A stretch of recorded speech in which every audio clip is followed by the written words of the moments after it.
Hello everyone. 3D पढ़नी थी ना आज।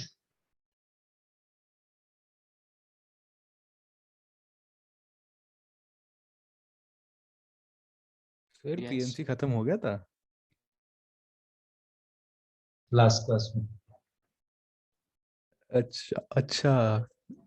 अच्छा सर, मैसेज नहीं आता इसलिए मैं ज्वाइन नहीं कर रहा हूँ, मुझे लगा नहीं थी क्लास।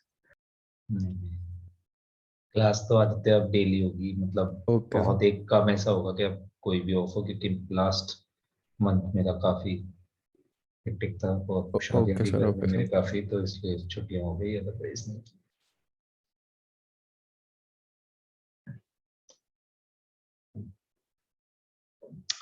ओके जी, 3D ज्योमेट्री आज हम स्टार्ट करते हैं। एक ही क्लास का चैप्टर है अभी, तो बहुत आसान चैप्टर है। 12th क्लास में आएगा एक्चुअली 3D तो।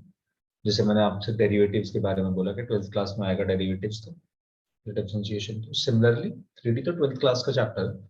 11th में तो बस आपको इन दोनों ही चैप्टर्स का थोड़ा थोड़ा सा आइडिया दिया जा रहा है कि मतलब एज इन के आपको बताया जा रहा है कि ये दो चैप्टर्स हैं, इनके बारे में क्योंकि आप पहली बार पढ़ोगे ये कुछ अलग चीजें, तो आपको थोड़ा सा बता के छोड़ दे रहे हैं अभी, ऐसे समझा दे रहे हैं कि क्या बेसिक आइडिया है, काम तो इस पर अगले साल करेंगे।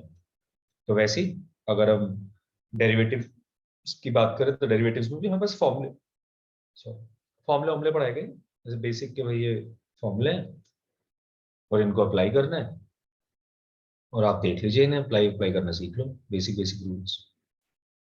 और फर्स्ट प्रिंसिपल ऑफ डिफरेंशिएशन सिखाया था। फर्स्ट प्रिंसिपल ऑफ डिफरेंशिएशन और तो काम का कुछ नहीं है तो उसे भी आपको कोई ऐसा सच करने की जरूरत नहीं है।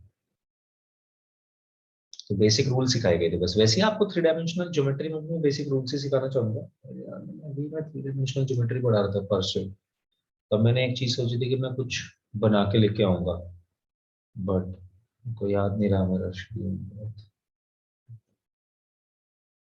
तो यार इसमें ना कुछ तुम्हें थोड़ी इमेजिनेशन में प्रॉब्लम होगी, मतलब ये चैप्टर जो अभी है इस साल कुछ कुछ है नहीं इसमें, वहाँ कुछ भी ऐसा नहीं है एक्स्ट्रा। एक ही चीज है, एक ही चीज एक्स्ट्रा हर जगह लगती रहेगी वो एक्स्ट्रा। तो जितने आपके पास बेसिक 10th क्लास में कोऑर्डिनेट ज्योमेट्री में फॉर्मूले थे, उन्हीं फॉर्मूले में हल्का हल्का सा चेंज हो जाएगा बस। तो वही फॉर्मूले हैं 10th वाले। तो वैसे तो चैप्टर में समझाने के लिए कुछ नहीं है, एक ही चीज है यार समझाने वाली, बस कि मैं तुम्हें 3D की ये फील दिला दूं, तुम्हें समझा दूं 3D क्या कैसे वर्क कर रहा है। और उसके लिए मेरे को तुम्हारी इमेजिनेशन की जरूरत पड़ेगी, क्योंकि मैं तुम्हें इस पे दिखा नहीं पाऊंगा। ये स्क्रीन तो 2D है ना, ऐसे समझो। सो वो पहले सबसे पहले तो डिफरेंस समझ लेते हैं 2D और 3D में क्या है। 2D is 2 dimensional, 3D is 3 dimensional. अब 3 डायमेंशनल कैसे? लेट्स से आप एक सर्कल लो, आपने एक सर्कल बनाया, पेपर पे बनेगा सिर्फ, तो 2D शेप है। पर वही चीज अगर स्फेयर होती तो 3D शेप हो जाती। स्फेयर आपको दिखता है, पकड़ना पड़ेगा, 3D में एग्जिस्ट करता है। 3D एक स्फेयर शेप है, स्फेरिकल शेप है। चलो अब एक और एग्जांपल से समझाता हूँ यही बात। जैसे आपने रेक्टेंगल बनाया, रेक्टेंगल, तो रेक्टेंगल बनेगा तो वो तो किसी भी स्क्रीन पे बन जाएगा, एक place tip sorry one piece of paper पे हम उसे बना सकते हैं। और एनीथिंग दैट हैज 2 डायमेंशन, क्योंकि ये मेरी स्क्रीन भी देखो अभी जो तुम्हारे सामने आ रही है, 2 ही डायमेंशन है। 2 डायमेंशन से मतलब है एक लेंथ है एक ब्रेड्थ है, ऐसे भी समझ सकते हो इस बात को। तो जब हम रेक्टेंगल बना रहे हैं, स्क्वायर बना रहे हैं, तो एक लेंथ हो गई एक ब्रेड्थ हो गई, 2 ही डायमेंशन में आपने देखी चीज। बट यहीं पे जब आप क्यूबॉइड बना रहे हो, 3D फिगर, क्यों? क्योंकि लेंथ भी है, ब्रेड्थ भी है और हाइट भी है। बेस्ट एग्जांपल है कि आप जिस रूम में हो अभी राइट नाउ, उस रूम का एग्जांपल लो, या if you are not in the room तो रूम का एग्जांपल लो। बैठ जाओ जाके रूम में इस क्लास के लिए आज तो, अगर नहीं भी हो तो, क्योंकि मैं तुम्हें पूरा रूम के तरीके से इमेजिन कराने वाला हूँ ये 3D। लेट्स सी तुम समझ पाते हो कि नहीं, वहां तक पहुंच पाते हो कि नहीं। थोड़ी देखने में परेशानी होगी क्योंकि हम 3D शेप्स को ऐसे दिखा नहीं सकते ना। ये तो 2D स्क्रीन तो खुद 2D है, मैं कैसे दिखाऊं 3D इस पे बना के। बड़ा मैं आपको ऐसे इमेजिनेशन से बताता रहूंगा, मे बी आप उस पिक्चर को अपने दिमाग में इमेजिन कर पा रहे होंगे, तो आप शायद 3D तक पहुंच जाएंगे। तो जैसे कि रूम, अभी अगर आप रूम में बैठे हो तो आप देख सकते हो रूम में नीचे ही फ्लोर पे ही लेंथ और ब्रेड तो है ही। बट साथ साथ ये वाली हाइट भी है. So this is height, this one, this is some length and this is some breadth. तो फ्लोर एक रेक्टेंगुलर पीस ऑफ पेपर की तरह कंसिडर कर सकते हो, या फ्लोर 2D था बट पूरा रूम 3D हो गया. ये फर्क हुआ. हाइट बढ़ गई, थिकनेस थिकनेस चाहिए हमें 2D ऑब्जेक्ट को 3D ऑब्जेक्ट बनाने के लिए. और वैसे भी अगर आप देखो तो रेक्टेंगल में थिकनेस दे देंगे तो क्यूबॉइड ही तो बन जाएगा. बस रेक्टेंगल को थिकनेस देने की जरूरत है. Yes sir. अब अगर मैं 2D 3D का, तो ये तो पहले तो आपको बेसिक आपके अंडरस्टैंडिंग के लिए मैं समझाना चाह रहा था कि क्या है 2D 3D. और मैं आपको ज्यादा चाहता भी हूँ कि आप भी इस चीज पे ज्यादा फोकस कर रहे हो कि आप ये इमेजिन कर पाए, क्योंकि फॉर्मूले तो 15 मिनट का काम है. वही सारे फॉर्मूले हैं. अगर आपने पढ़ा भी होगा स्कूल में तो आपको पता भी होगी ये बात. फॉर्मूले में कोई चेंज नहीं है इसमें.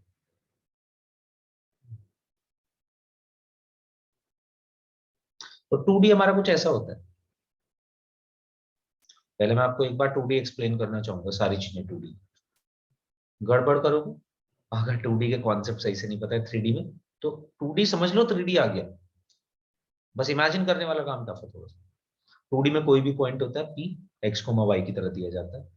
दो एक्सिस होते हैं, एक होता है हॉरिजॉन्टल एक्सिस, एक होता है वर्टिकल एक्सिस. ये ऊपर खड़ा हुआ कुछ नहीं है इसमें. जैसे कि ऐसे समझोगे फ्लोर, अगर फ्लोर पे हो और तुम फ्लोर पे खड़े हो जाओ, तो फ्लोर पूरा 2D था. ये कोई भी ऑब्जेक्ट अगर इसके ऊपर खड़ा होगा ना, ये उसकी हाइट नहीं बता पाएगा. कोऑर्डिनेट तो बता देगा उसके, हाइट नहीं बता पाएगा उसकी. ये प्रॉब्लम है इसकी 2D की. तो यहां से जहां ये जो इसका वो है, यहां से एक हम इसे स्टैंडिंग अगर एक्सिस और बना दे तो वो जेड एक्सिस बन जाता है. ऐसे समझो फ्लोर के बीच में कहीं पे ना ऐसे पोल्स खड़े कर दिए जो ऊपर नीचे जा रहे हैं.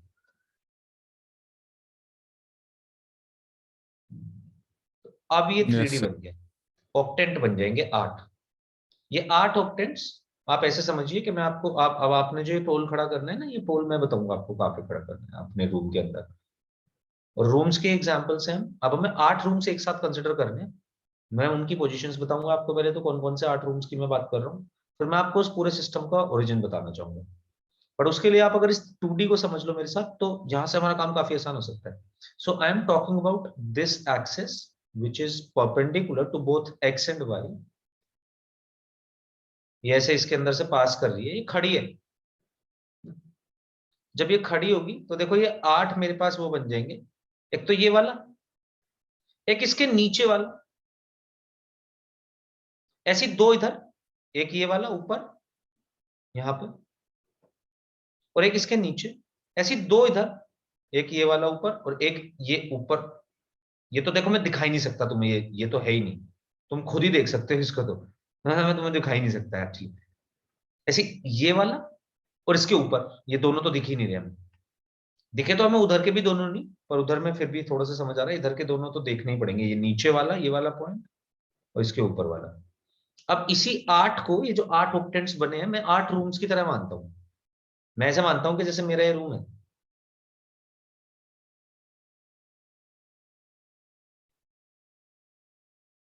तो मैंने रूम का ना एक कोना पकड़ लिया कोई भी.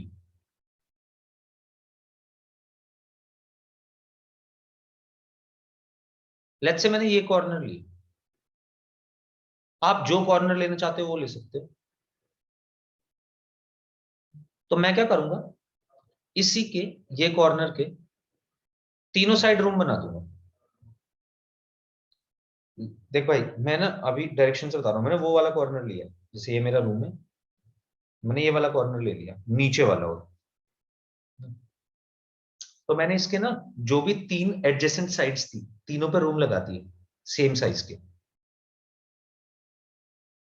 मतलब इधर वाले फेस पे अगर ये कॉर्नर है, तो इधर वाले फेस पे एक रूम लगाया, इधर वाले फेस पे एक रूम लगाया, उसके दूसरे वाली साइड फेस पे, ये नीचे वाली साइड पे, ये नीचे वाला पॉइंट है मेरे opposite.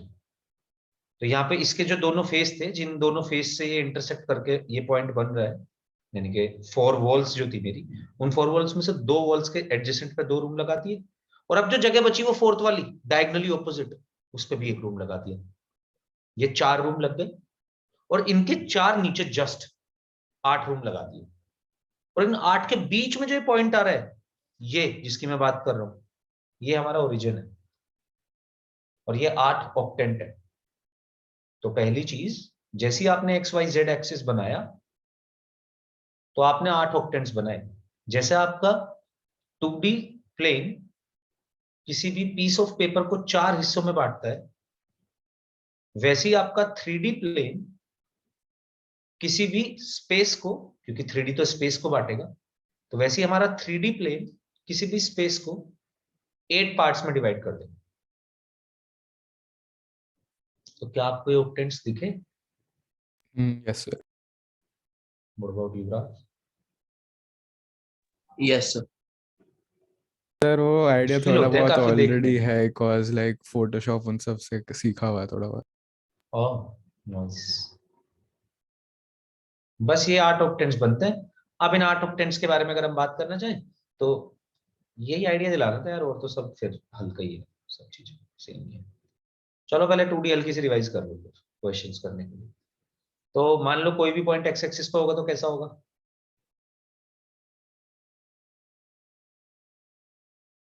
x,0 x comma zero. X axis पे कोई भी पॉइंट है यानी कि वाई जीरो है, सिर्फ एक्स कोऑर्डिनेट है उसके अंदर। वाई एक्सिस पे कोई भी पॉइंट है फिर तो तो वाई उसका ये कॉमा मतलब हुआ 0,y। उसका हाँ जी मतलब सर। कि एक्स जीरो है, वाई का कोई भी पॉइंट तो दिया तो ऐसे ही जाएगा एक्स को। तो अगर हमारा कोई भी पॉइंट एक्स वाई की तरह दिया जाता है तो एक्स एक्सिस पे कोई भी पॉइंट होगा वाई जीरो हो जाएगा, वाई एक्सिस पे कोई भी पॉइंट होगा तो एक्स जीरो हो जाएगा। अच्छा दूसरी बात, तो इसमें जेड तो है ही नहीं ना कोऑर्डिनेट, मतलब हम तो एक्स वाई प्लेन पे ही है, यही है, ऐसे यहाँ है। हम ऊपर वाली चीज को तो बता ही नहीं सकते कुछ भी। हम इस पे कहाँ है ये बता सकते हैं, ये एक्स वाई प्लेन है मेरे हाथ ऐसे ना। तो हम इस पे क्या कहा चीज है वो तो बता सकते हैं, बट ऊपर इसके कितना है कोई चीज ये तो नहीं बता पाएंगे। तो जेड कोऑर्डिनेट पूरा टाइम जीरो रहेगा इस पे। भाई यस जेड सर। कोऑर्डिनेट क्या है? अगर मैं इस पे ऐसे पेन खड़ा कर दूं, ये जेड कोऑर्डिनेट है, ये ऐसे जेड कोऑर्डिनेट है, जेड कोऑर्डिनेट खड़ा है ये, तो z coordinate x y plane में पूरा टाइम जीरो रहेगा। तो मैं इसी पॉइंट को ऐसे भी दे सकता हूं, जितने भी 2D प्लेन के कोऑर्डिनेट्स हैं, अगर 3D में हम पॉइंट देते हैं तो x comma y comma z 3 coordinates बताते हैं उसके। बट जब एक्स वाई प्लेन की हम बात कर रहे हैं तो जेड कोऑर्डिनेट जीरो होना चाहिए, जेड तो है ही नहीं इसमें। तो सारे एक्स वाई कोऑर्डिनेट्स को जो आप टू कोऑर्डिनेट सिस्टम देते थे, उन सबको आप ऐसे भी लिख सकते थे x comma y comma zero, क्योंकि जेड तो हमेशा ही जीरो है उन सब में। तो इसलिए तीसरे की जरूरत नहीं पड़ी कभी। जेड आपसे लिखवाया नहीं, क्यों लिख रहे हैं जीरो, सब में जीरो है तो, राइट। तो क्या ऐसे ही आप ये मुझसे बता सकते हो वाई जेड प्लेन में क्या जीरो होगा?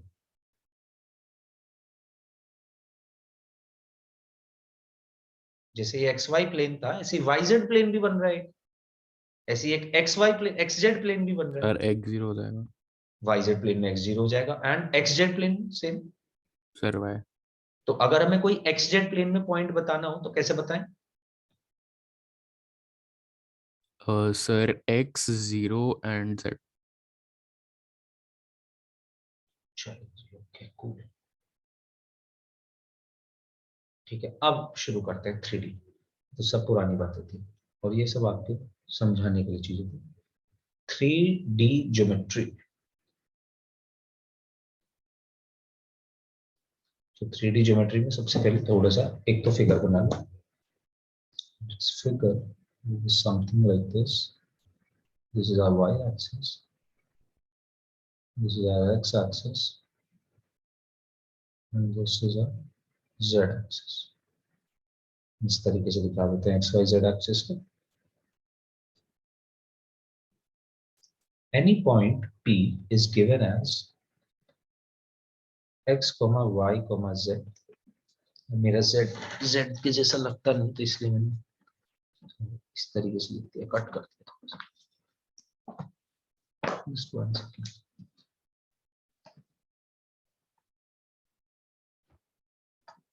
तो ये हमारी काफी बेसिक से फिगर थी 3D की। अब इसके अंदर लिख लीजिए जरा,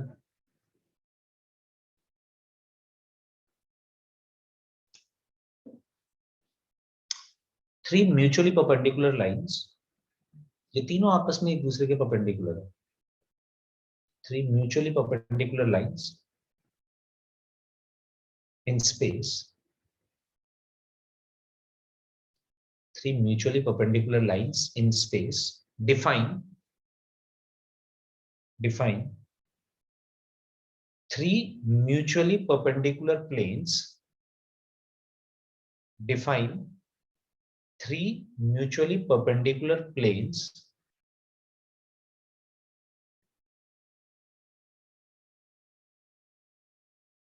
three mutually perpendicular planes which in turn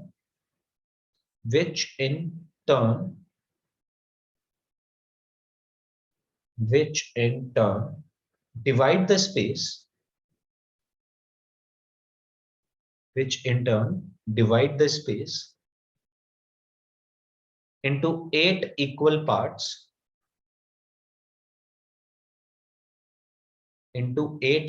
parts,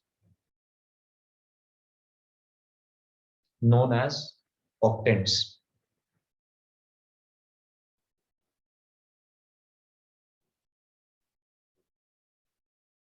Known as octants, and the lines are known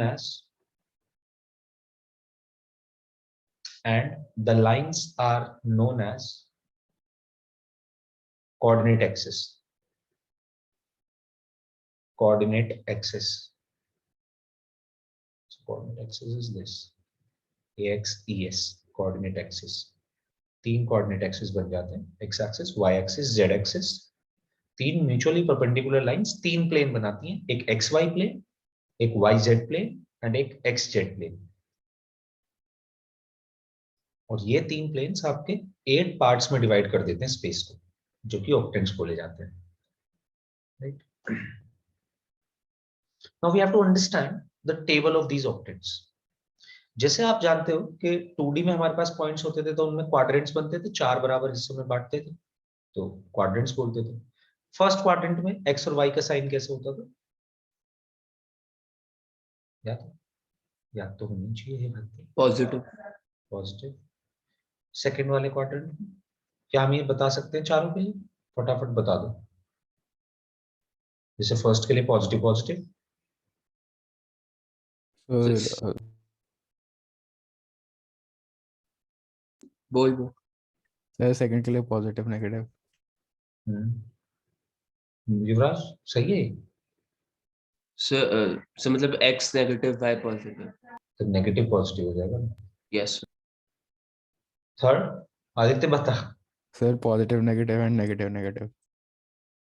fourth के लिए नेगेटिव नेगेटिव।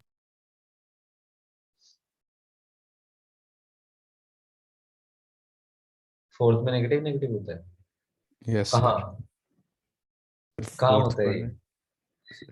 सर दिल्ली में कुछ अलग कोऑर्डिनेट सिस्टम चल रहा है तुम्हारा है, ये बताओ मेरे को। नहीं, ये कहाँ होता है? फोर्थ में, थर्ड में होता है ना नेगेटिव नेगेटिव। सर फिर मैं भूल गया।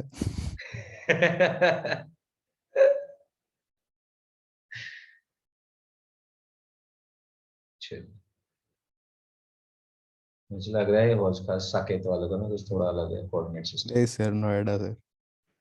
अच्छे से नोएडा से।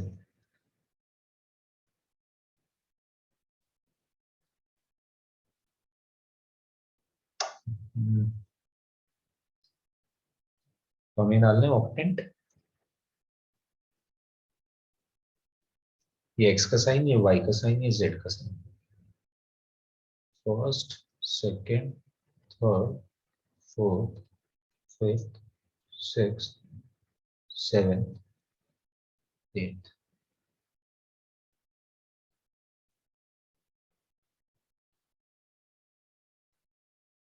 तो हुआ क्या, अच्छा पहले तो तू ये समझ ले, गलत सीन करके रखता है एकदम।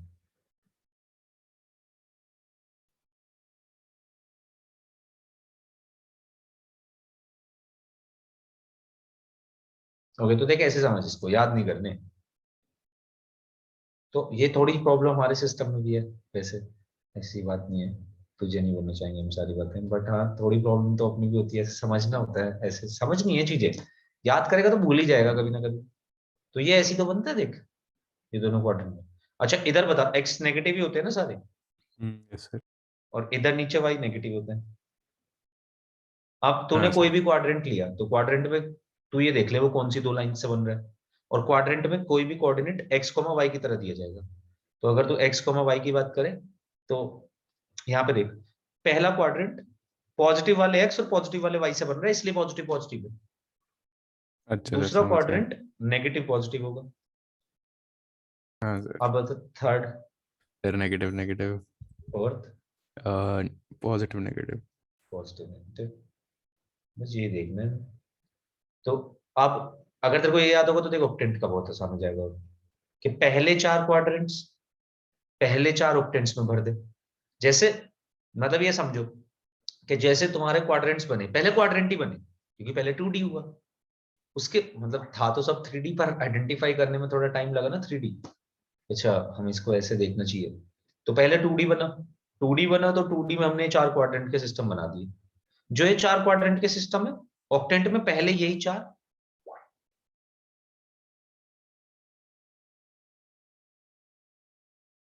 पहले चार में Z पॉजिटिव,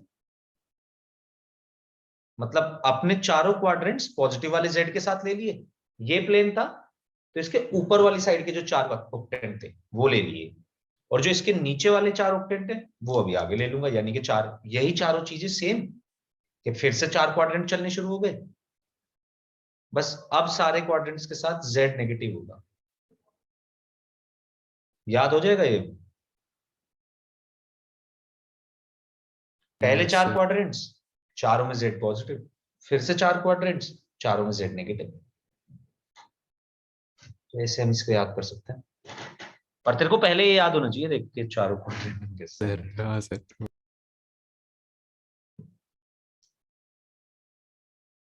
ठीक है जी, तो अब हम आपको कुछ ऐसे पॉइंट्स दे देंगे, 1 मार्क क्वेश्चन में ये पूछ ले जाएगा आपसे कि बताओ ये कुछ किस ऑक्टेंट का है। तो पूछे तो भाई देखो, सबसे पहले तो Z को, या तो आप एक्स वाई के तरीके से चले जाओ या आप Z के तरीके से चले जाओ, मैं आपको एक क्वेश्चन दोनों तरीके से करके दिखाता हूँ कि मैं कैसे फिगर आउट करूंगा। इसे याद नहीं करूंगा मैं, याद तो मतलब क्यों ही करने हैं, मेथड समझना ही है कि भाई कैसे कौन से क्वाड्रेंट में क्या क्या चीजें हो रही होंगी। ओके जी, तो पहले चार क्वाड्रेंट याद हो जाए तो बढ़िया ही है, मतलब ऐसे आसानी से बता सकती हूँ। तो बताइए जी, एक सेकेंड।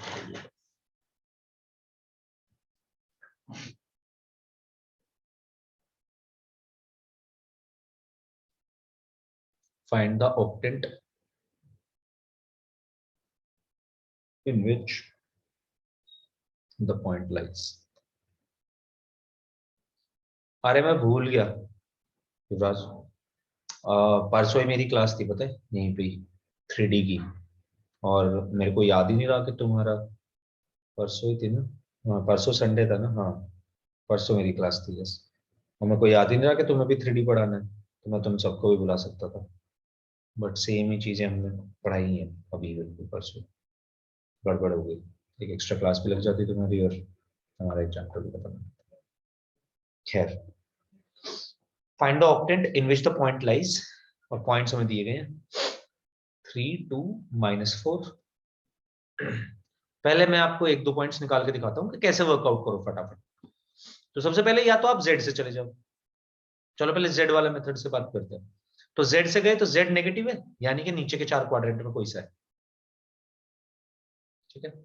तो आप फिफ्थ सिक्स सेवंथ एट को first second third fourth quadrant की तरह ही देखो।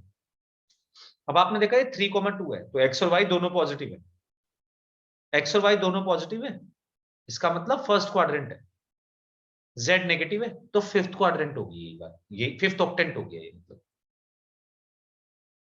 तो आप ऐसे देख सकते हो कि आप, बेहतर वैसे ये है कि आप पहले एक्स और वाई चेक करो।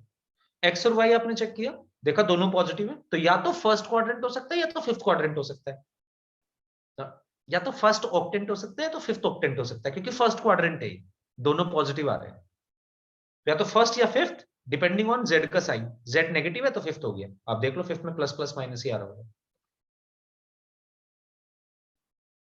फिर से चलो -244 z पॉजिटिव पहले 4 में से है।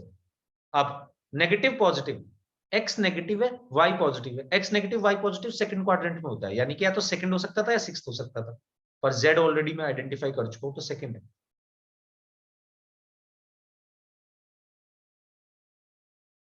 भाई 1 5 2 6 3 7 4 8 पेयर में चलेंगे क्वाड्रेंट के साथ। फिर से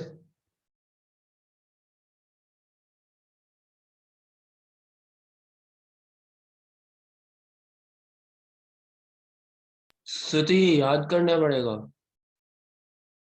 नहीं, यही तो समझा रहा हूं, याद नहीं करना पड़ेगा। पहले 4 क्वाड्रेंट याद है ना, ये बता। यस तो क्वाड्रेंट के साथ ये मैं क्या कर रहा था इतनी देर से, ये बता रहा था कि क्वाड्रेंट के साथ तो ऑक्टेंट भी बना सकता है। पहले 4 क्वाड्रेंट लिए, चारों में पॉजिटिव साइन लगाते जेड का, तो 4 ऑक्टेंट बन गए पहले। फिर से वही 4 क्वाड्रेंट लिए, चारों में जेड अच्छा का अच्छा नेगेटिव हाँ साइन लगा दिया, ओके सर। है ना। तो वही 4 4 का कॉम्बिनेशन बन रहा है। तो फर्स्ट और फिफ्थ एक जैसे, सेकंड और सिक्स्थ भी एक जैसे, थर्ड और सेवेंथ एक जैसे, फोर्थ और एट्थ एक जैसे, बस जेड का फर्क है सर। तो आप देख -4 7 पे पहुंचे हैं, तो मैंने देखा एक्स और वाई दोनों नेगेटिव है। एक्स और वाई दोनों नेगेटिव मतलब थर्ड क्वाड्रेंट में होता है, तो या तो थर्ड ऑक्टेंट है या तो सेवेंथ ऑक्टेंट है, डिपेंडिंग ऑन जेड। जेड है 7 पॉजिटिव है तो थर्ड ऑक्टेंट होना चाहिए।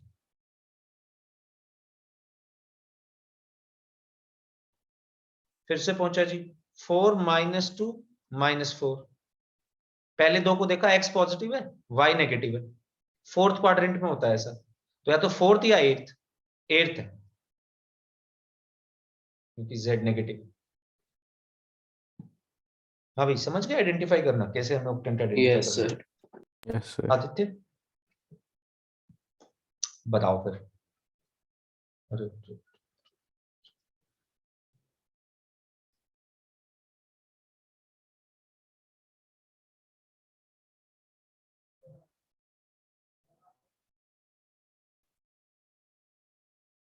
जब निकलता रहे बताते जा सकते।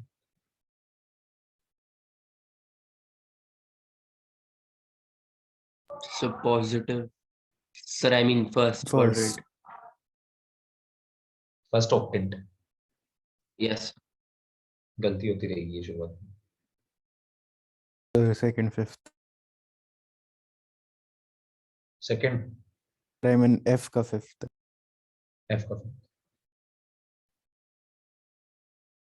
Fifth, first So then sixth.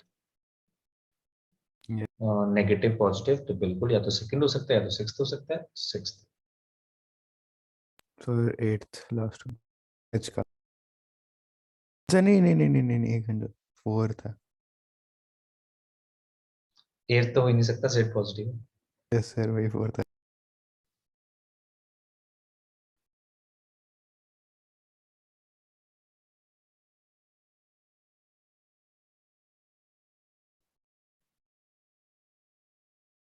Sir अब एट था।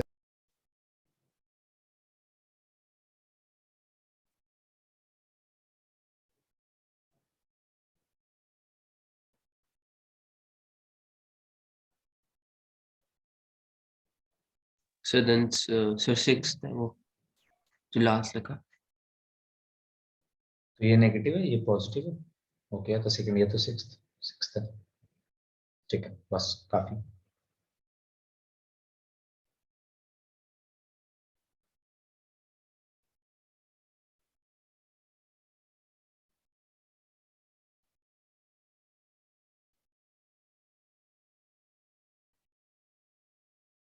हटा दो मैं इसको।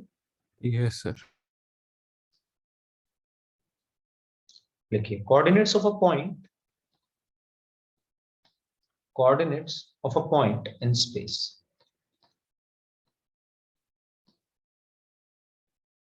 स्पेस में किसी पॉइंट के कोऑर्डिनेट कैसे निकालने।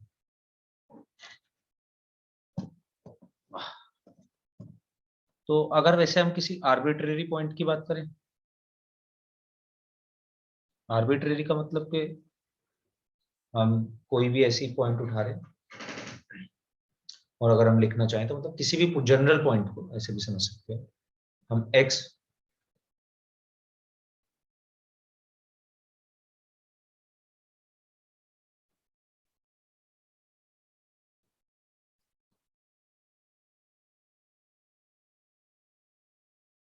तो नॉर्मल किसी भी पॉइंट को हम इस तरीके से देखेंगे just give me 1 minute guys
sorry हाँ जी एक बात बताओ मेरे को कि थोड़ा टाइम एक्सटेंड कर सकते हैं ना अगर हमें 15-20 मिनट एक्स्ट्रा चाहिए होंगे क्लास के लिए तो मतलब वैसे तो कवर हो ही जाएगा बट हम चाहते हैं कि पूरा टॉपिक कवर कर दें मतलब आपको जितने भी क्वेश्चन कराने वो भी क्वेश्चन कराए दें तो 15-20 मिनट अगर उसमें एक्स्ट्रा लगता है तो वो टाइम हमें चाहिए होगा if you have any problem या कोई भी काम है तो बता देना मेरे को दैट केस फिर अगली क्लास में करेंगे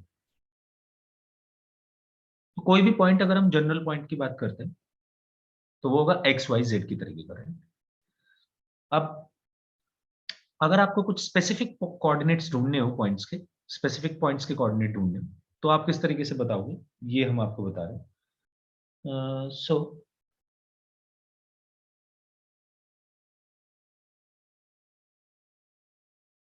any point on x axis अगर कोई भी पॉइंट आप एक्स एक्सिस पे लिखना चाहते हो तो उसकी उसका फॉर्मेट किस तरीके का होगा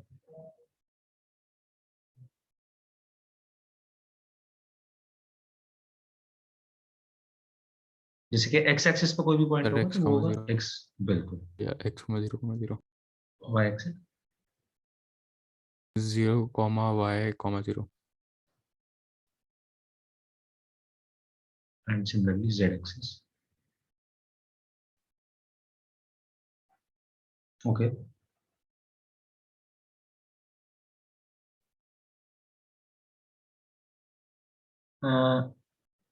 डिस्टेंस ऑफ एक पॉइंट है P x, y, z, इसका distance, can you tell me its distance from x y plane?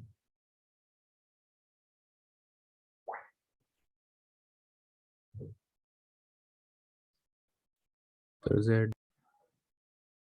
And x z plane? So y. Similarly y z plane तो x.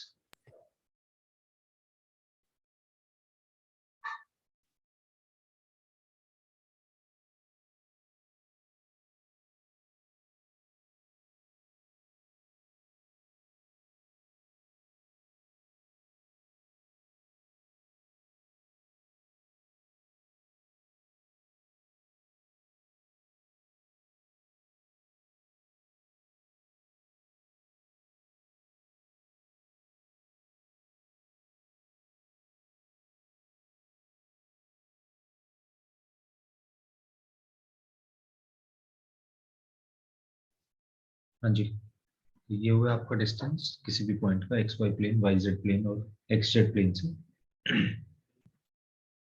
अगर आप पॉइंट को देना चाहते हैं एक्स जेड प्लेन पे, तो एक्स जेड प्लेन पे हम किसी भी पॉइंट को इस तरीके से दे सकते हैं एक्स, जीरो, जेड, जो भी हमने डिस्कस करा था. ओके,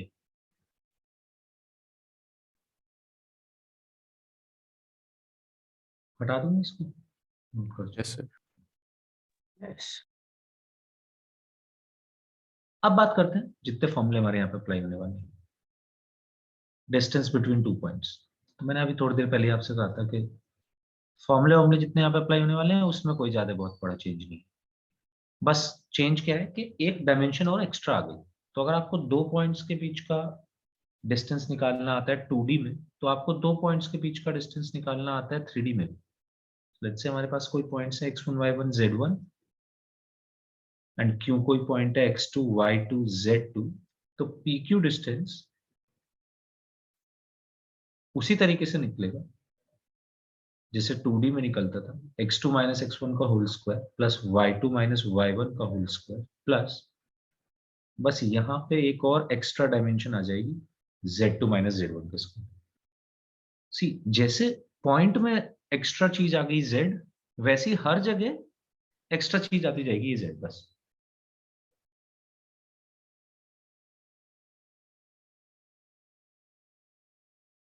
तो इसी से रिलेटेड कुछ पॉइंट्स आपको इनका आंसर करते जाना है, आंसर करते जाना है.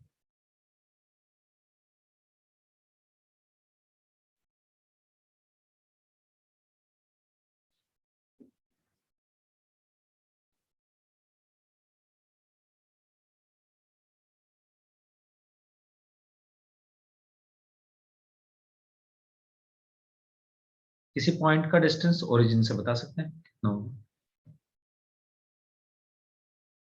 पॉइंट के कोऑर्डिनेट मैंने आपको दिए.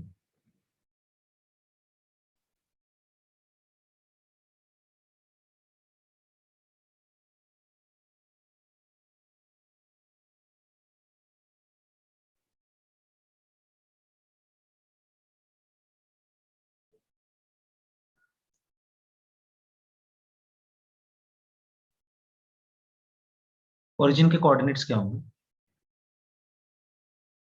0,0,0. तो उसको पुट करके क्या हम इसका डिस्टेंस नहीं बन सकते? ये yes आ sir, जाएगा. सर तो x2 whole square plus y2 whole square plus z2 whole square का अंडर रूट. बिल्कुल, बस x2 नहीं, एक्स वाई जेड ही है. हाँ सर, लेकिन सर बट वो पुट कर तो कुछ भी कर सकते हैं. हाँ मतलब, हाँ जो भी पॉइंट होगा सीधा सीधा उसी का स्क्वायर करते हुए, तीनों कोऑर्डिनेट का स्क्वायर करते हुए अंडर रूट.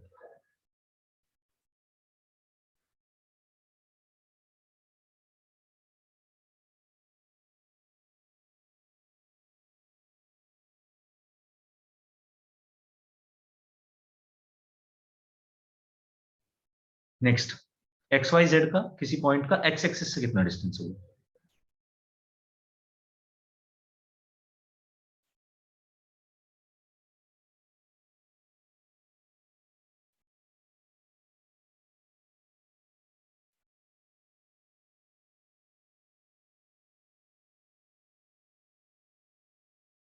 अभी आपने प्लेन से डिस्टेंस निकाला था इसका। अच्छा, अब इस कॉन्सेप्ट को भी ऐसे देखो, चलो समझो। एक्स कोमा वाई कोई पॉइंट है, आप इसका डिस्टेंस किसी एक्सिस से निकाल लो। जब आप इसका डिस्टेंस एक्सिस से निकालने पहुंचे तो आपने परपेंडिकुलर डाली, तो एक्सिस पे इसका पॉइंट आया एक्स कोमा जीरो, तो इसका डिस्टेंस आ जाता था एक्स एक्सिस से वाई। जब आप किसी पॉइंट का, तो अब z हो जाएगा ना, कितना हो जाएगा जेड? मतलब लाइक हाइट तो वही होगी जो z की हाइट होगी। अच्छा, तो ऐसे समझ के अभी तूने इसका डिस्टेंस एक्स वाई प्लेन से भी मेरे को जेड बताया था, अब तू एक्स एक्सिस से भी इसका डिस्टेंस जेड बता रहा है, ऐसा तो नहीं होगा? नहीं। ऐसे। अच्छा, तो अब इसका पॉइंट बना, ऐसे समझ। तो मान लिया ये होता 3D का पॉइंट एक्स वाई जेड, तो इसे एक्स एक्सिस पे लेके आ रहा है, एक्स एक्सिस से इसका डिस्टेंस देखना चाह रहा है, तो एक्स एक्सिस पे कोई भी पॉइंट इसका ऐसी तो आएगा एक्स कोमा जीरो, अगर डिस्टेंस देखना यस है सर। सर तो तो इससे डिस्टेंस देखना पड़ेगा हमें। आप बता कितना? सर x2 माइनस एक्स का whole square plus y2 square plus z2 square under तो रूट। x माइनस एक्स ही तो होगा, ये देख दोनों हाँ पॉइंट सर पर वही। जीरो हो जाएगा, तो सर ये तो बच जाएगा बस। y2 square plus z2 square. और ऐसे ही y एक्सिस से अगर डिस्टेंस निकाल रहे हैं तो x square plus Z square, ऐसे अगर z एक्सिस से डिस्टेंस निकाल रहे हैं तो x square plus y square. Okay sir. अब इस पर ऐसे छोटे छोटे क्वेश्चन आ जाते हैं डिस्टेंस फॉर्मूले के, जैसे हमारे पास 2D के क्वेश्चंस हुआ करते थे जो हमने स्ट्रेट लाइन में करे भी हैं इस पर।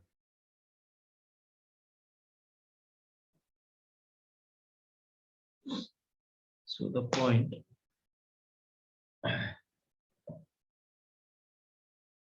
point on y-axis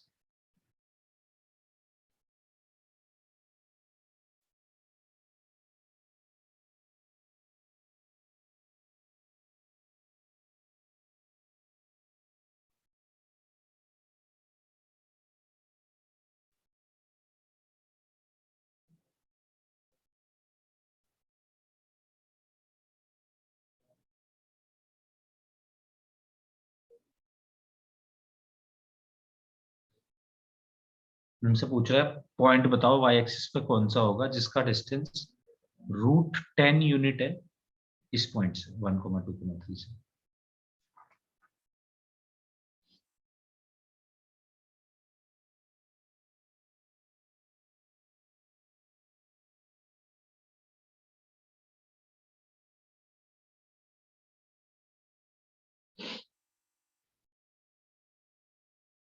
तो y एक्सिस पे कोई भी पॉइंट किस तरीके का होगा?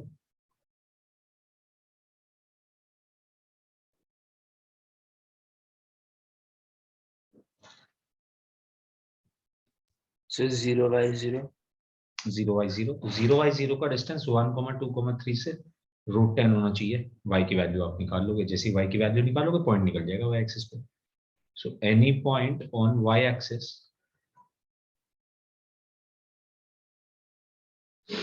is 0,y,0.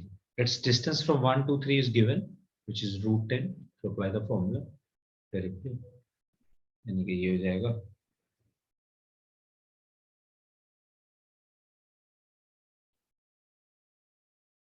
1 - 0 का होल स्क्वायर 1 स्क्वायर, y - 2 का whole square plus 3 - 0 3 square 9 is equals to √10 के बराबर है। दोनों साइड स्क्वायरिंग करी तो ये 10 आया, 10 प्लस y - 2 का whole square should be equal to 10। 10 से 10 कैंसिल हो जाएगा, यानी कि y - 2 का होल स्क्वायर 0 होना चाहिए। कब 0 होगा? जब y की वैल्यू 2। तो पॉइंट होना चाहिए था एक्चुअली 0,2,0।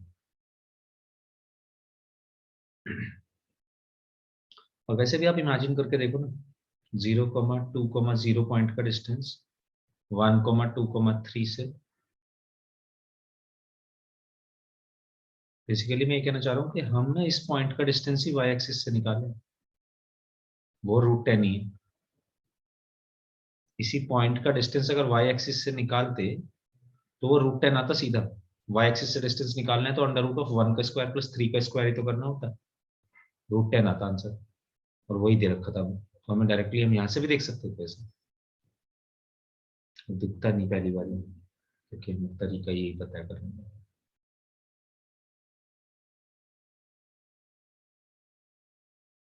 आगे बढ़े, बच्चा है कोई तो बता दो।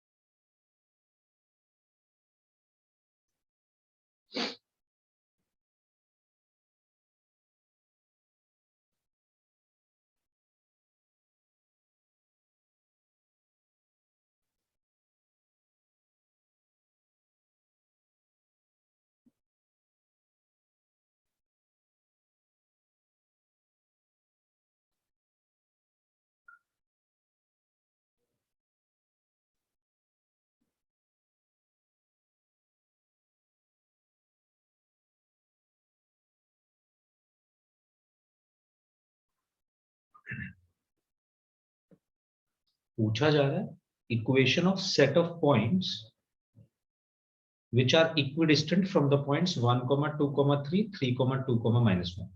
हमें उन सारे पॉइंट्स की इक्वेशन बताइए जो इन दोनों से इक्विडिस्टेंट है। कैसे करना चाहिए सॉल्व, बताओ।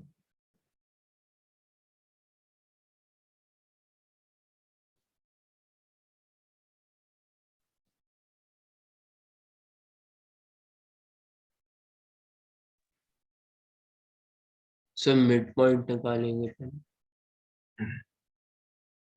मिड पॉइंट क्यों निकाल रहे हैं? मिड पॉइंट तो एक ही पॉइंट होगा ना, वो जो जिसका डिस्टेंस इन दोनों से बराबर होगा।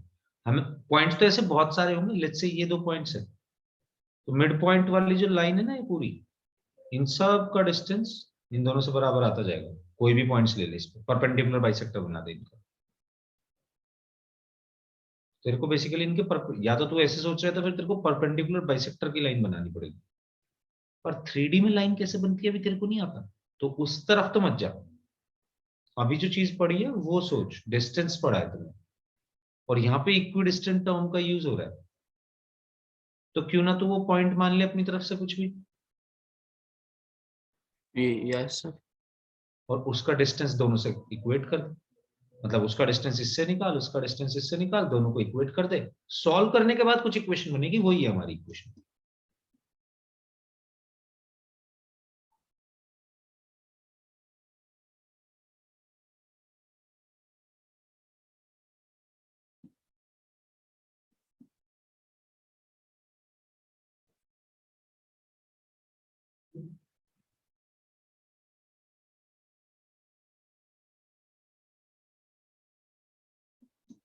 तो यानी कि x-1 का होल स्क्वायर प्लस y-2 का होल स्क्वायर प्लस z-3 का होल स्क्वायर का होल रूट, पर होल रूट तो दूसरी साइड भी आएगा, तो मैंने दोनों साइड स्क्वायर करके इस क्वेश्चन शुरू करा।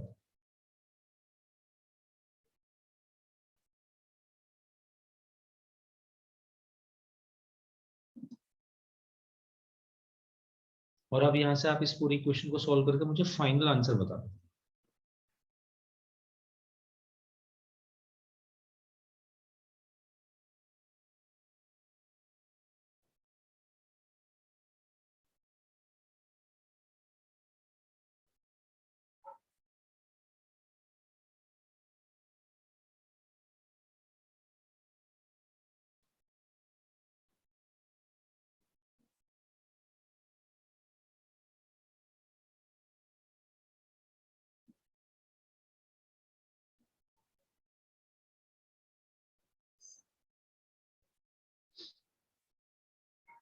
देखो y-2 का होल स्क्वायर और y-2 का होल स्क्वायर तो डायरेक्टली कैंसिल हो जाएगा,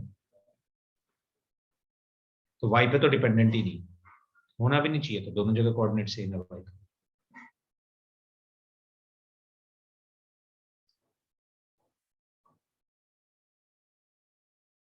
एक्स स्क्वायर इधर से भी बनेगा, जेड स्क्वायर इधर से भी बनेगा, वो दोनों उधर से भी बनेंगे, खत्म हो जाएंगे।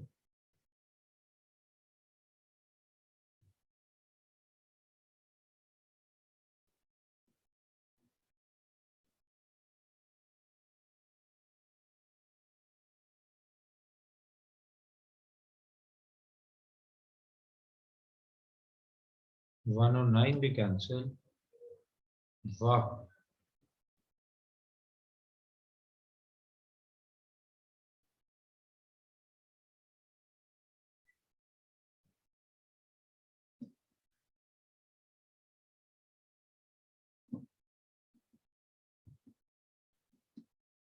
हाँ जी, ये बननी चाहिए इक्वेशन।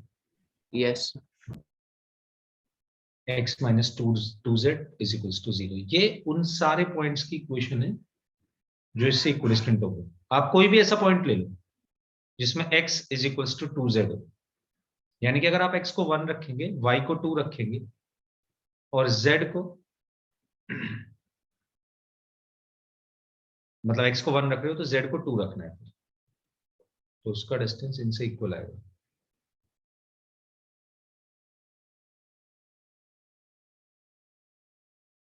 इनफैक्ट आप y को तो कुछ भी रखिए, y पे तो डिपेंडेंट ही नहीं है ये चीज। x और z का ये रेशो होना चाहिए बस। ओके जी, नेक्स्ट बात, इंटरनल डिवीजन।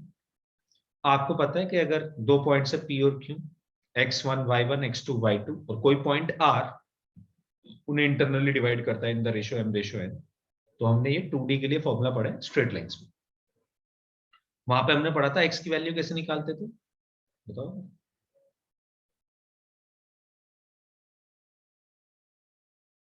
So क्या? x की वैल्यू कैसे निकालते थे हम, किस तरीके से इंटरनल डिवीजन में सेक्शन फॉर्मूला अप्लाई करते थे। यहाँ पे p और q को r कोई m रेशियो n में डिवाइड कर रहा है, तो हम x कोऑर्डिनेट कैसे निकालेंगे r का, ये बात मैं ये पूछ रहा हूँ। सर एक सेकंड।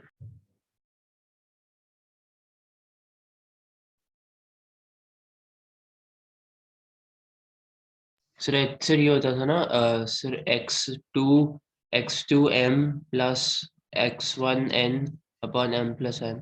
बिल्कुल, तो m को क्रॉस मल्टीप्लाई करते थे basically, m into x2 plus n into x1 divided by m plus n। Same same सब सेम, सब सेम भाई, बस क्या हुआ एक्स्ट्रा, z, अब z कोऑर्डिनेट भी निकलेगा। कैसे निकलेगा, वैसे ही निकलेगा जैसे वो निकल रहे थे।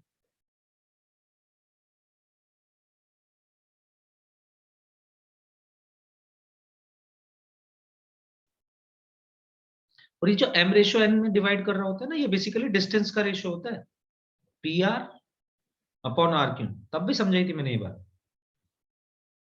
बहुत बार डिस्टेंस भी दे दिया जाता है कि p एक पॉइंट है r, बीच में आता है p और q के, उसका डिस्टेंस p से इतना है, q से इतना है, तो बेसिकली रेशियो ही दे रहा है वो आपको, क्योंकि जो m अपॉन n है वो P R upon R Q की डिस्टेंस का ही रेशियो है। चलो मॉड लगा रहा हूं, मतलब डिस्टेंस।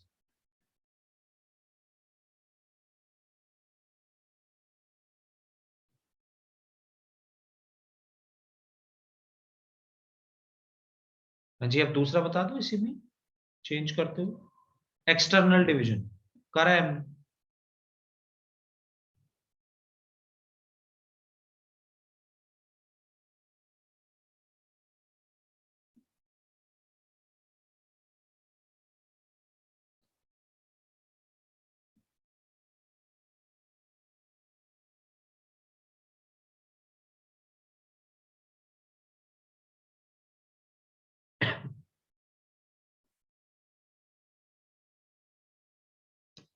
तो इस बार PQ को R एक्सटर्नली डिवाइड कर रहे हैं। एक्सटर्नली डिवाइड करने का ये मतलब होता है कि PQ वाली लाइन पे ये, मान लो लेट्स से ये P है ये Q, बट R बाहर है इनके, बीच में नहीं आ रहा इस लाइन सेगमेंट पे, इसी लाइन सेगमेंट पे है, तीनों कोलिनियर पॉइंट्स है, बट R इनके बाहर आ रहा है, ये एक्सटर्नल डिवीजन। तो R मान लो कहीं भी आ रहा है, किस तरफ भी आ सकता है, इस तरफ आ रहा है, तो इस बार क्या रेशियो है, पी आर का distance divided by Q R का डिस्टेंस। आर से कितना डिस्टेंस है दोनों पॉइंट्स का, वो रेशो है। ये एम बन जाएगा रेशो में, ये एन आ जाएगा। तो अगर आप ये बात करें जी, तो इस बार जो रेशो है वो कुछ फिर से डिस्टेंस का ही आया। अभी भी हमें अपने स्टेटमेंट को बदलने की जरूरत नहीं है। P R upon R Q का रेशो ही एम अपॉन एन।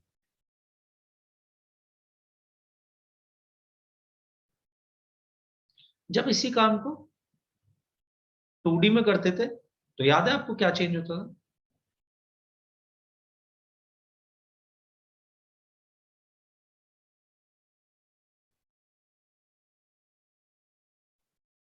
बस यहाँ पे बीच में माइनस लग जाता है।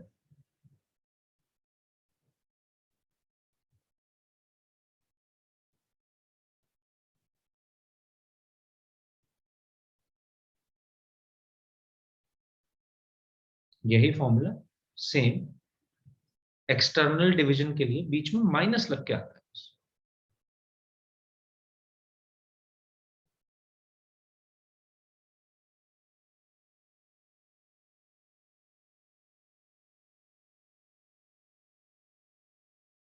यार इस तरीके से हम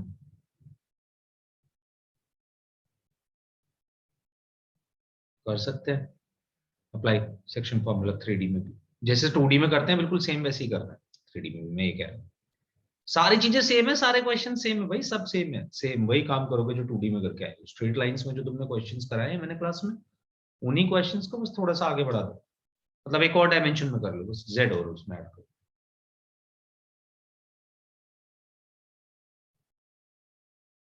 okay, and the last sir अभी फॉर्मूला क्या इज, बोला आपने? मैं कह रहा हूँ कि जितने भी क्वेश्चंस हमने 2D में करे हैं ना, इस तरीके के हमने 2D में इस तरीके के क्वेश्चंस करे हैं, हाँ मतलब तो उसमें हमने जेड स्ट्रेट ऐड कर। लाइंस में, स्ट्रेट लाइंस में, हाँ। हाँ ठीक। तो उसी में ही बस एक डायमेंशन और ऐड कर दो, जेड वाली। सारे क्वेश्चंस वही हैं जो वहां पे करे थे। तो मैं अभी आपको कुछ क्वेश्चंस की लिस्ट दूंगा, आपको इन्हें घर पे ट्राई करके आने, नेक्स्ट क्लास में मुझसे पूछना है अगर कोई भी क्वेश्चन ना हो तो। But let me check first, पहले वो क्वेश्चन देख लूं। मैं लास्ट क्लास में मैंने 6 क्वेश्चंस दिए थे ऐसे, 6 में से 4-5 तो होने चाहिए, अगर जो मिल जाती है स्लाइड में सेव करके रखा तो। बस उससे पहले एक लास्ट फॉर्मूला हो, हटा दूं मैं इसको।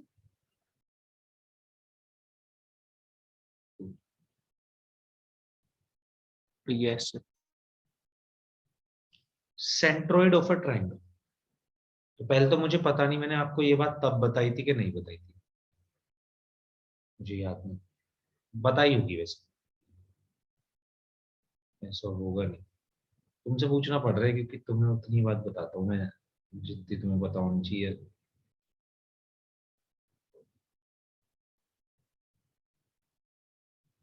सो लेट्स से एक कोई वर्टिसेस, मतलब 3 वर्टिसेस है हमारे पास ट्राइंगल के।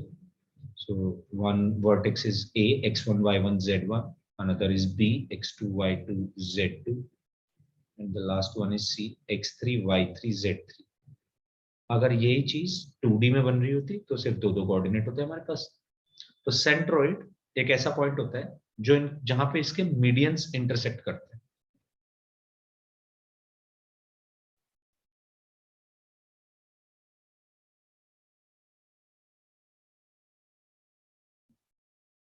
मीडियंस बोले तो जो ऑपोजिट साइड को दो इक्वल पार्ट में डिवाइड करते हैं। एक वर्टेक्स से अगर हम ऐसी लाइन डालें जो ऑपोजिट साइड को दो इक्वल पार्ट्स में डिवाइड करते हैं, like AD is a median क्योंकि BC को दो इक्वल पार्ट्स में डिवाइड कर रहा है, like B is a median and CF is a median. So this point is known as G centroid. सबसे पहले तो सेंट्रोइड क्या होता है? सेंट्रोइड को रिप्रेजेंट हमेशा G से ही करा जाता है। अगर आपको कभी नहीं दिया ट्राइंगल के अंदर के G पॉइंट दे दिया और बताया नहीं गया G के बारे में कुछ भी, तो consider this as your centroid. So centroid is G and G is basically the intersection point of medians.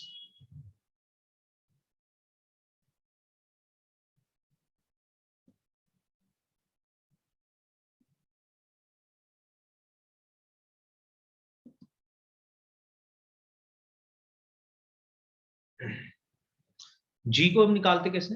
अगर हम 2D में मतलब कोई ट्रायंगल होता और जी निकाल रहे होते, तो यू नो द फॉर्मूला।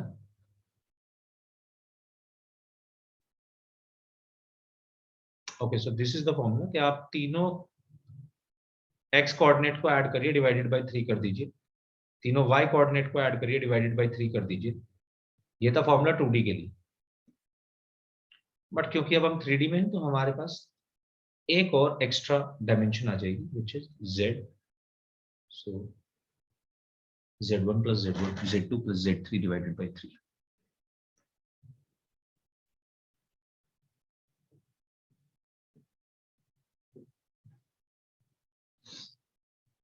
इस तरीके से हमारा सेंट्रोइड निकल सकता है। बस जी यही थे आपके पास कुछ लास्ट फॉर्मूला। और जैसे आप मिड पॉइंट फॉर्मूला लगाते थे x1 plus x2 by 2, y1 plus y2 by 2, z1 plus z2 by 2, same mid point formula आप अपने इसमें भी लगा सकते हैं। मोटी सी बात, जो काम आप वहां पे कर सकते थे सारे कर सकते हो यहाँ पे। अब मेरे को जरा वो देखने दो कि मैंने क्वेश्चन तो थे यार, हटा दो ना मैं इसको, मतलब Yes, हटा के sir. फिर मुझे छोटी स्क्रीन करनी पड़ेगी थोड़ी सी। So date today 18th। Yeah.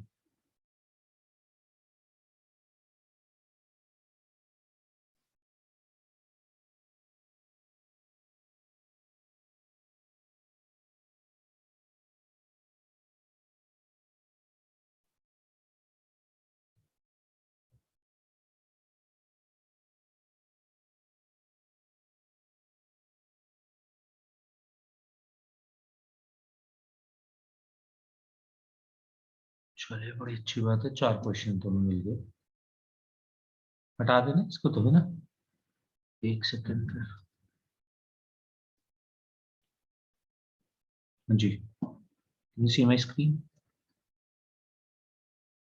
Yes, sir. 4 question इस पे दिए हुए हैं।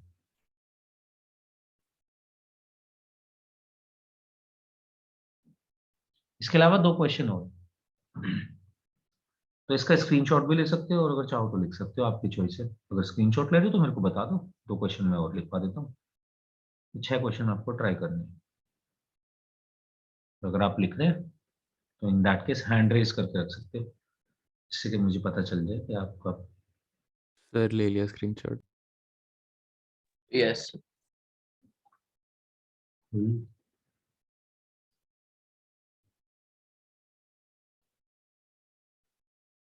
दो क्वेश्चन और इसके अलावा। The ratio in which the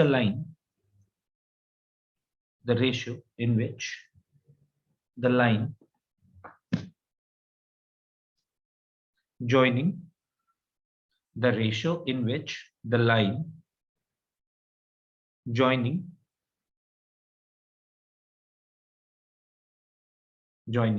1, 2, 3 and -3, 4, 5 -5, इसके बाद का पूरा लिख रहा हूं। The ratio in which the line joining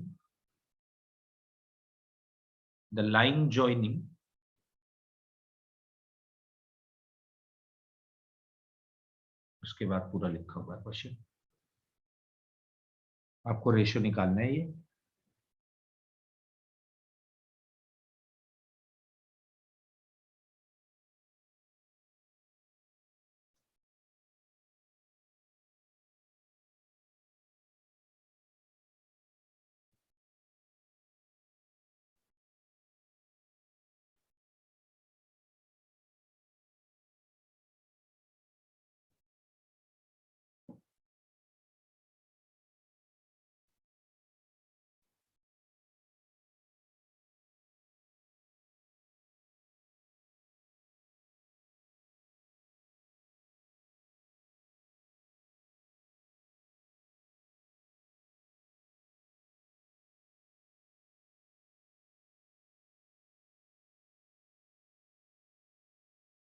यार बिल्कुल सेम एग्जैक्ट क्वेश्चंस हैं जैसे तुम वहां पे करके आए हो। जो कॉन्सेप्ट्स तुमने वहां पे लगाया वही इसमें लगाने। ट्राई जरूर करना, बहुत ज्यादा क्वेश्चंस नहीं है, 6 ही क्वेश्चन है। आप अगर ये 6 कर लोगे तो आपको सारी बातें समझ आ जाएंगी 3D की। एक भी क्वेश्चन ऐसा नहीं होगा पेपर में आप ना करना। 3-4 मार्क्स का एक क्वेश्चन पूछ लिया जाता है 3D से, बहुत आसान नहीं होता है। So last question is this.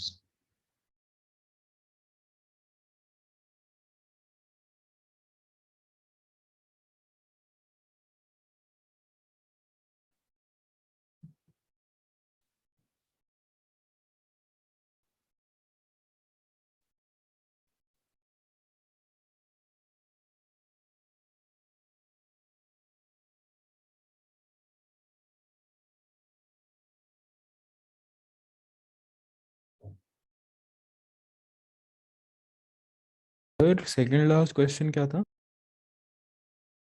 The ratio in which the line joining the point joining और उसके बाद से ये लिखा हुआ ओके सर।